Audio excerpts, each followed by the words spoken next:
sur place. On va en parler tout de suite avec notre invité. Bonsoir Hans Kluge. Bonsoir. Vous êtes directeur régional de l'OMS pour l'Europe. On vous imagine très pris, notamment par ce séisme en Turquie, mais vous concentrez également vos efforts sur l'Ukraine avec cette mission de vaccination. Quel est le but exactement de cette mission ?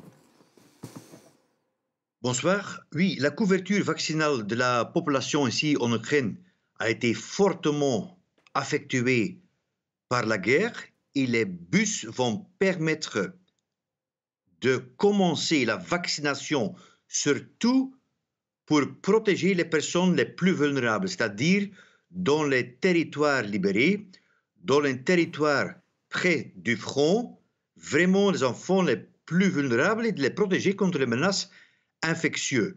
Par exemple, il y a 35 millions de doses de vaccins contre le Covid qui sont arrivées ici en Ukraine depuis le début de la pandémie, mais que 4 millions, soit 11%, étaient vraiment administrés aux populations. Alors, ces transports, c'est-à-dire les équipes mobiles, vont vraiment sauver des vies des enfants. Vous allez uniquement vous concentrer sur la vaccination contre le Covid ou alors vous allez proposer d'autres types de vaccins pour d'autres pathologies aux Ukrainiens ? Tout à fait. Nous voyons également les défis dans les vaccinations de routine, c'est-à-dire on peut s'attendre à des risques d'émergence de cas de diphtérie, de rougeole. La vaccination routine, disons, est essentielle, mais c'est qu'une partie des besoins. L'OMS a lancé un appel de 240 millions de dollars pour cette année parce qu'il y a encore des besoins énormes. En même temps, je suis quand même, disons, optimiste. J'observe tout d'abord qu'un an après le début de la guerre, certaines des prédictions les plus pessimistes ne se sont pas réalisées. J'avais entendu que le système de santé s'écroulerait, soit qu'il y aura une propagation rapide de fléaux infectieux, le Covid-19, la tuberculose, le sida, mais rien de tel ne s'est produit.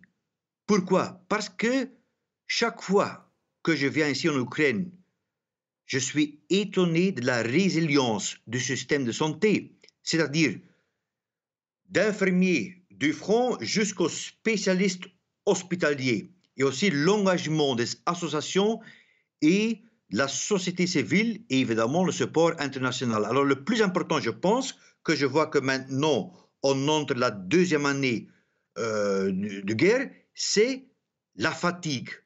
On ne peut pas permettre la fatigue vis-à-vis le support pour améliorer la santé et renforcer le système de santé en Ukraine.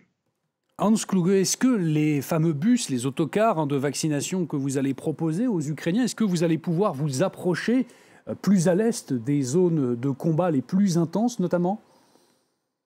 Ça, c'est tout à fait l'intention, parce que je m'inquiète qu'on n'a pas d'informations des sources officielles ce qui se passe à Mariupol, au Donbass, mais les témoignages des volontiers qui me parviennent, ça m'inquiète qu'est-ce qui se passe. Et ça, c'est quelque chose que j'ai appelé depuis plus de 6 mois aux partis différents pour avoir un corridor humanitaire.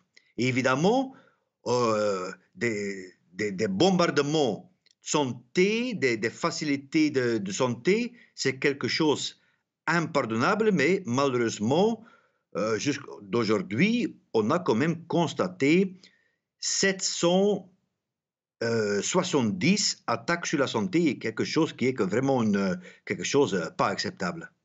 Oui, c'est la question que j'allais vous poser, parce que les Russes, l'armée russe s'est fait une spécialité de cibler les infrastructures énergétiques, mais aussi hospitalières de l'Ukraine. Est-ce que de votre côté, vous avez dû solliciter le côté russe pour obtenir, pour intervenir, notamment dans les zones les plus touchées par les combats ? Tout à fait. Mais c'est très important ici de reconnaître la souveraineté du pays d'Ukraine. Et c'est pour ça que c'est quelque chose disons, très, très délicat. On a besoin d'un accord des deux parties parce que le Donbass, le Mariupol, ça fait partie du pays d'Ukraine. On a besoin de quelque chose comme, par exemple, l'Agence internationale de l'énergie qui s'est approchée à Zaporizhzhia du côté d'Ukraine. Ça, c'est la façon qu'on fait d'advocacy vis-à-vis des autorités des deux pays. Merci beaucoup, Hans Kluge, d'avoir répondu à nos questions ce soir. Je rappelle que vous êtes directeur régional de l'OMS pour l'Europe. Encore merci à vous.